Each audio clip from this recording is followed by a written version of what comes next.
Welcome to Shorty SuperCoach and welcome to my press conference for this week. But before we get into the SuperCoach side of things, I have a little bit of an announcement which is exciting. Last week I managed to score a job as a full-time sports journalist, which is really exciting. I found out Friday, so apologies if I didn't quite get round to a couple of questions or something like that, but it was a busy weekend with quite a bit of news coming around.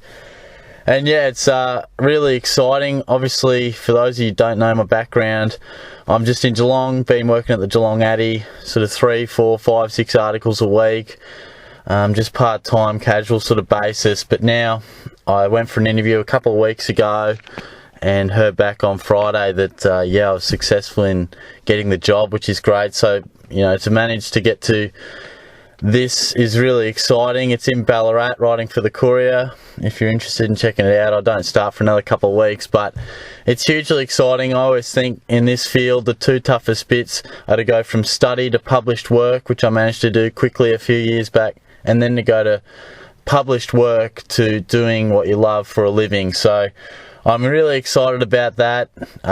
Being in Ballarat will mean I travel a little bit and things like that, live up there for a little bit.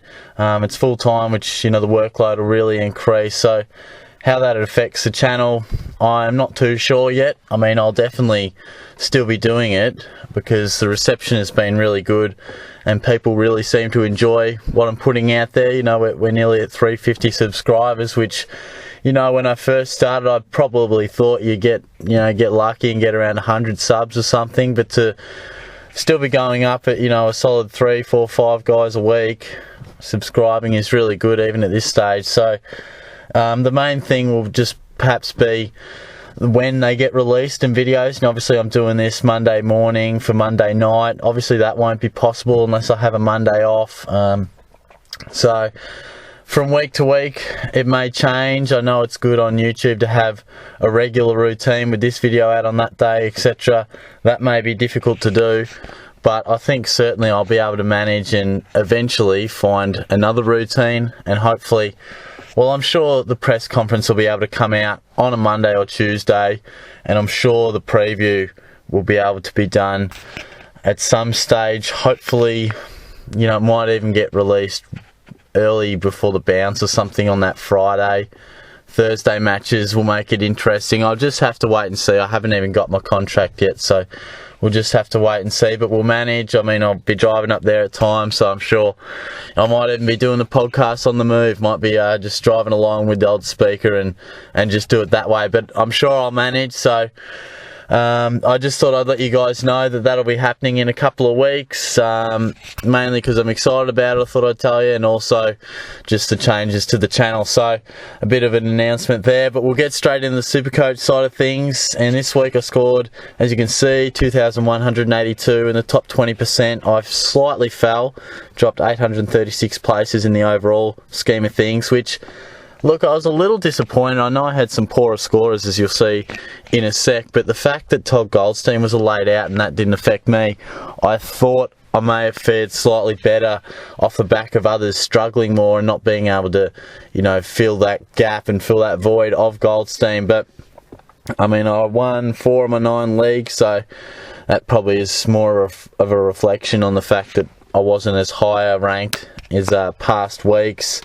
32k in the bank after I brought in Robbie Gray and Jared McVeigh. As you can see there, looking at my side, the backline was a tale of 3 and 3. 3 blokes in Shaw, Simpson and Bartel travelling beautifully, and Birchall, Rich and McVeigh just seemed to struggle, and I'm optimistic on those guys. And look, on the bench you got scorers of 85 and 100, which is great from a cash point of view, but not so much a scoring point of view, because it gets me nowhere. But so I brought in McVeigh. I know it was in the wet, so it's hard to judge a guy like that, but I'm still confident he'll be a decent pickup.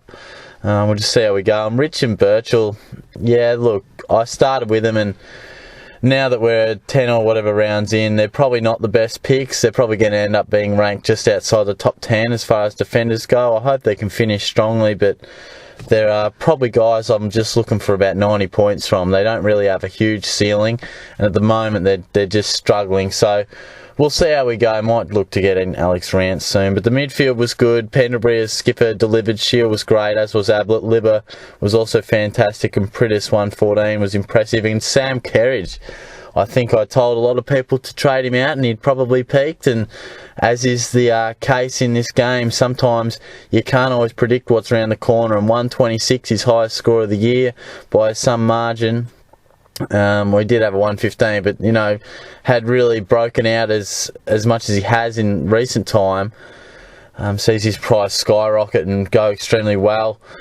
Robbie Gray 89 was so, but I'm confident in that pick. And Josh Smith 65. I actually thought he may have scored slightly better, but George Hewitt was frustrating on the bench. 11 points. That's the sort of thing that really grinds my gears, I must say. I mean, you'd think, I'll get over it, sure, it's just 11 points, he didn't even score for you, don't worry, but it just throws things out. It stunts my growth of about 30k. All of a sudden I'm like, gee, do I hold him? Do I trade him? He's not going to be worth a trade, is he? Yeah, so we'll just see. We'll just see what I do there. I'll just have to weigh things up. And moving on to the ruck, Max Gawn was impressive. Nick Nat struggled a little bit. I think he was off the ground at times with a knock to the head, I think. 71 points there, but, he'll bounce back, I'm sure. And a couple of Tigers in the forward line. It was a tough day for the Tigers Friday night. Martin struggled with 74 and Deledio 91. They were far from their worst players, but as was the match and the case itself, all Tigers really did struggle. Franklin, you can't expect much in the wet. Took a nice mark, kicked a nice goal, but 69 points. Not the conditions for a key forward to really be doing his stuff. Aaron Hall and Lee Montagna, perhaps the most disappointing aspects from my week, in particular Montagna, because a lot of people will have Hall, but Montagna was extremely disappointing. So, as you can see, that forward line is where it let me down. Definitely not even 1 ton there. Petrarca was good, and that'll be great from a money perspective. Corey Ellis and Jaden Hunt were just so. And they've probably peaked. Definitely Ellis had a price drop. Hunt's really not going anywhere. I'm not sure how many more 50s he can produce, because he just always is around that mark, and he's not going to get near 300,000 if he can't improve upon that scoring. So probably guys that I'll be looking to move on are definitely Alice and Hunt. Adams, not necessarily wanting to move him on, but the fact that he's got so much money I can use there makes him tempting when looking to upgrade.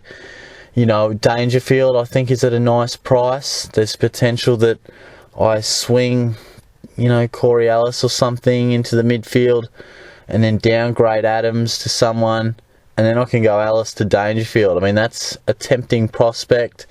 The other thought process might be Tom Rockcliffe, who scored 200. And no, that's not just a thought process off the back of 200. I've been looking at him for some time. I almost feel as if most sides over the next 3 to 4 weeks should bring in at least 2 of Selwood, Parker and Rockcliffe. I don't have any of them. There'll be quite a few who have at least Parker and maybe even Selwood. Now, I think Parker still has a little bit to drop potentially, break even about 140. But Selwood, he's done it, even had a bit of a price rise after that 150. So I think if you can get in Selwood, you should.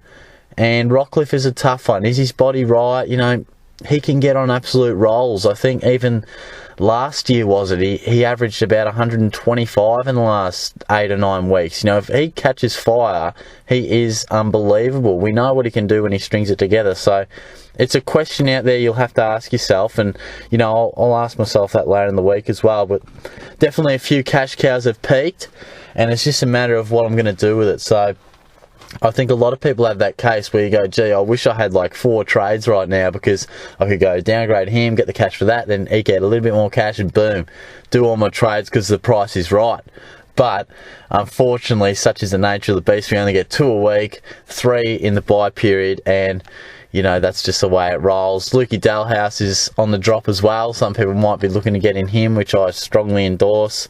And but definitely that's a bit of a wrap up on my side in what was not a bad week, but certainly didn't take me anywhere as I try to break into the top 20,000 spots. I had a loss in the SuperCoach HQ League. That's 2 losses in a row now, and after a good run I dropped back to 9th, which is probably a fairer reflection of where I actually stand. I mean, on total points, I'm 13th, which is, not too flash, but also just 400 points off 8th. So, it is quite close in what's a pretty good league. I lost to the top of the ladder as well. So, look, as you can see, I'm 4 wins, a draw, and 4 losses, but also not too far off third. If I had have won, I would have been just 4th, I think. I don't think I would have been able to make up Wallbanger's percentage there, even though it's marginal difference. So that's the way it goes. There's not much in it, that's for sure.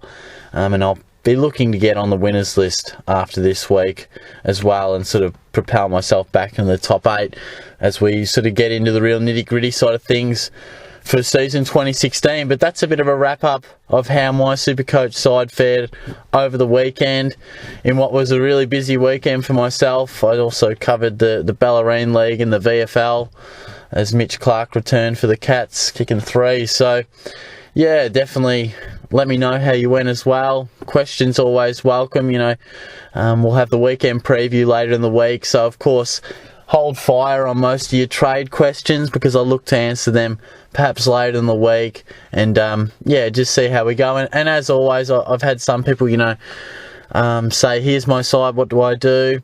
Don't necessarily do that. I'm not here to look at your team and make the trades for you. It is your team. What I am here to do is get a question from you guys and paint both sides of the picture, and then you go on your merry way and make that decision. So I have stressed throughout the year and pre-season that while I love giving out the content and my opinion, I'm not here to pick your side, because if we all do that and we all do what Shorty does or SuperCoach Page does, then eventually we all have the same side. So there's got to be a bit of individual aspect to it, but I do love getting questions from you guys. Who's a better option out of these two, or which one should I go here? Who should I field, And rarely do I just go, yes, you absolutely should go him. I'll paint both sides of the story, and then you can, make an informed decision, as they say. So that's what I'm about. So hopefully people take that in the right way. And as I say, that's a bit of wrap up for the SuperCoach. I'll be chatting to you guys later in the week. Hope your weekend went pretty well from a football perspective, and I'll chat to you guys later.